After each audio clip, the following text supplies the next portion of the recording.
Don't say I didn't tell you. This anime is going to be the next big thing. Only one episode dropped for Heavenly Delusion and the second one coming out today, but I am calling it right now.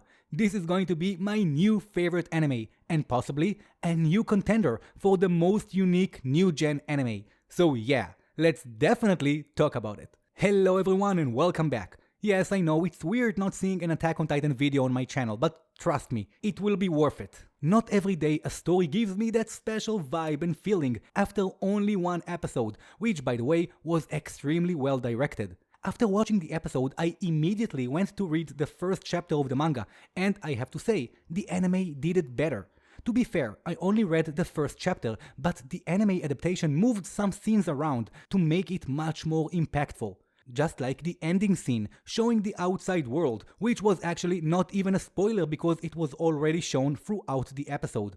And unlike, for example, Attack on Titan that kept the secret of the outside world much later in the story, Heavenly Delusion does it differently. But we are jumping ahead, so what is this show even about? Heavenly Delusion is a dystopian story with a very similar vibe to The Promised Neverland and also Attack on Titan. Tokyo is a kid living in some closed society located inside a beautiful wall. Robots take care of everything and the place looks like a little slice of paradise. But even though things looks uneventful, we see those kids have some unusual potential and skills. We get a few examples like predicting a future test, extreme physical abilities, and a strange artistic skill that will probably be very interesting in future episodes. One day, during an exam, Tokyo receives a strange message. Do you want to go outside of the outside? Right from the start, we get the idea of the other side, and this scene felt almost like the Matrix. This makes Tokyo question if there is anything behind this giant wall. Their life is so comfortable and peaceful, he never even asked himself that, showing us how sustainable this community is. Unlike in Attack on Titan, where people find themselves trapped like birds in a cage, for these kids, that wall is the bounds of their paradise. Tokyo shared what he saw with Minihime, the same girl that predicted the test taking place. And then she tells him that whenever she dreams about the outside, two people come from there to save her. And one of those people has the same face as Tokyo. At that early point, the episode then goes to the other side, showing you there are people in the outside world. Jumping to a boy named Maru, who looks very similar to Tokyo. Maru is traveling with a girl named Kiruko. They both scavenge their way around what seems to be Japan after some sort of a disaster.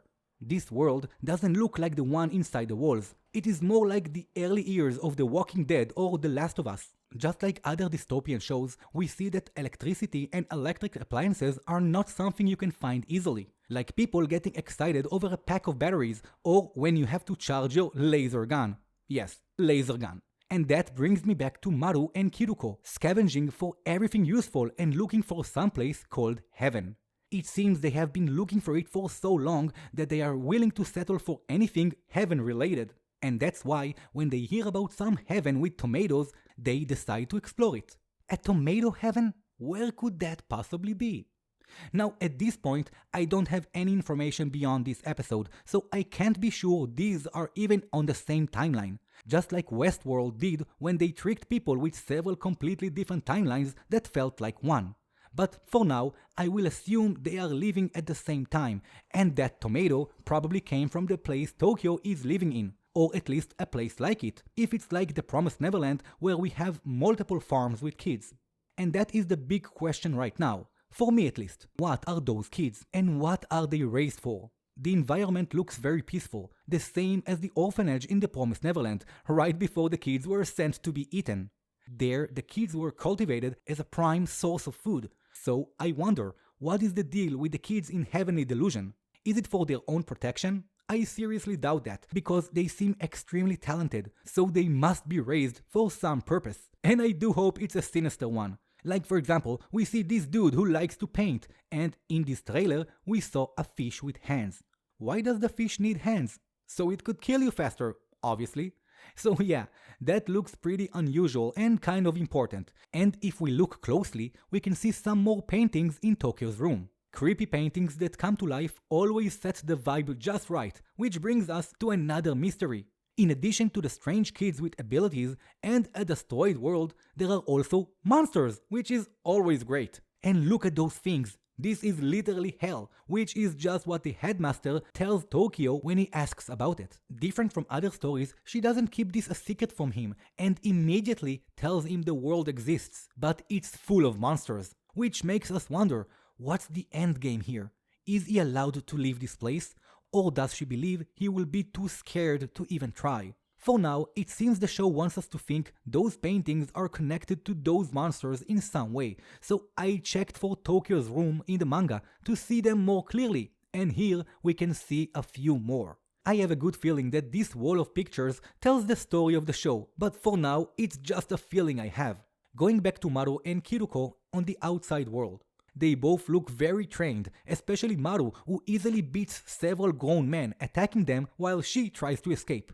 By the way, she is Maru's bodyguard for some unknown reason. This was a fun fight actually, and we also get to meet some more human survivors who act exactly how you imagine them to act. Here we get to see Kiruko's gun, which seems highly futuristic. That raises the obvious question, what year is this?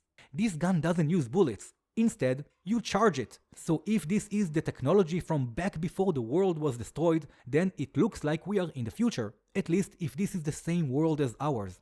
This show has its funny moments, especially coming from Kiruko, and I bet she will provide fun scenes for a lot of you. Hey, don't be horny. But yeah, this show has something for everyone, and it feels weird mentioning it right now, but the animation is extremely good. And I mean throughout the episode, relax. But anyway, why did this show catch my attention so fast? Mainly because it's unapologetic, showing you right away what's on the other side of the wall. And when a show does this, I know they're trying to trick me. It's like telling you, look one way so you won't look at the direction you should be looking. I got the same feeling way back from Attack on Titan when I felt we are only seeing a small fraction of the story.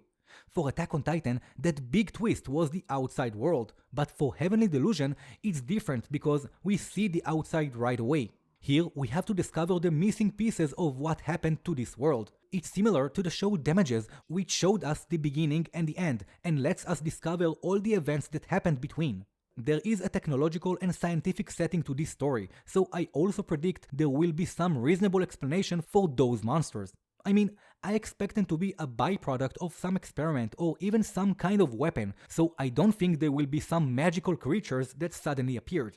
And going back to Mimihime, the anime made sure to show her predict something in the future right from the start, which means they want us to pay attention to this detail.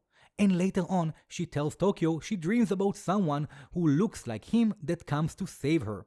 Why does she refer to it as saving her? Does she believe she needs to be saved?